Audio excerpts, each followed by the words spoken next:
All right. So, in Festinger and Carl Smith's study, the hypothesis was that the people who were paid $20 would like the boring task, meaning the spin the cog thing, spin the spools, would like the task significantly less than the people who were paid $1. So let me say that a different way. The people who were paid $1 would like the task significantly more than the people who paid $20. So the first question is, how many variables are being operationalized in that study? So there are two variables being operationalized in that study. The independent variable is how much money they were paid, $1, $20. The dependent variable is how much they liked the original study. Those are the two variables. Nothing else in there was a variable that was operationalized. So the question is, was this an experiment or a correlational design? This was an experiment. The reason why we know it was an experiment is because we manipulated one variable, how much money they received. And then we measured a second variable, which is how much they liked the original task. Manipulate and then measure. If this was an experiment, then what kind of claim can they make? They can make a causal claim, meaning in this case that one thing caused the other.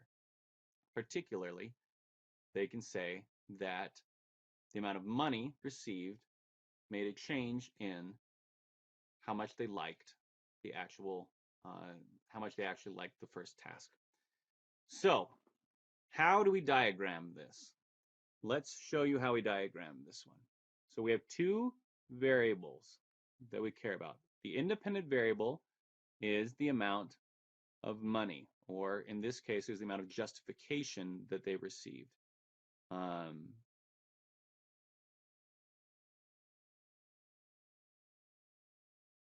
Right? Justification. In this case, it was a justification in the form of 20 bucks versus $1. And that justification changed liking for the task.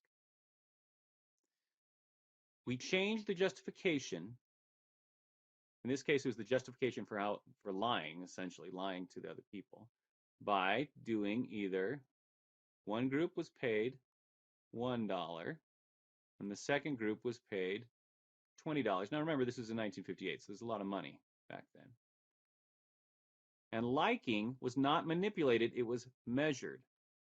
It was measured by asking, how much did you like it? In fact, in real life, they asked using a scale.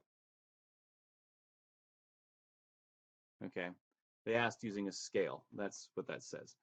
On a scale from this, they had several questions about it. It was a scale. So what we can see here is we can see that this is an experiment in the diagram because this operationalization changed the conceptual variable, right? It went from square to circle. This arrow is going from square to circle. That's a manipulation. This is a measurement because it goes from circle to square, right? The square is measuring the circle to square.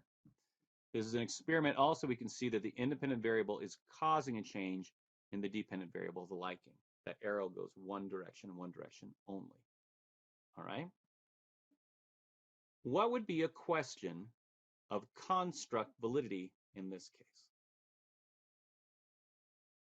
Construct validity is, does the $1 or $20 actually change the amount of justification that people give? That would be one question of construct validity. Does this operationalization really affect that conceptual variable? The other would be, does this operationalization, asking them how much they liked it, really measure liking, really measure that conceptual variable? That would be the difference in the two. There are two different questions of construct validity. A question of statistical validity would be after they get these measurements, when they're looking at the comparison between the $1 group and the $20 group, did they run the correct statistics? And based off those statistics, did they come to the correct statistical conclusion? That would be statistical validity. What would be an internal validity question?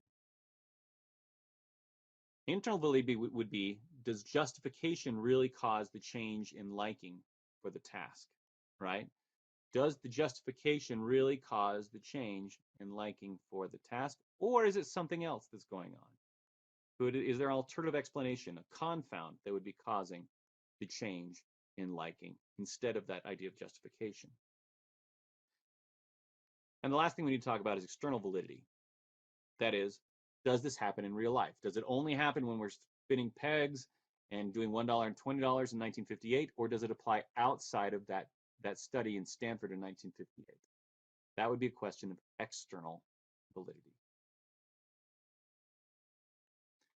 Okay, let's do another example. In this case, we are going to do the marshmallow test.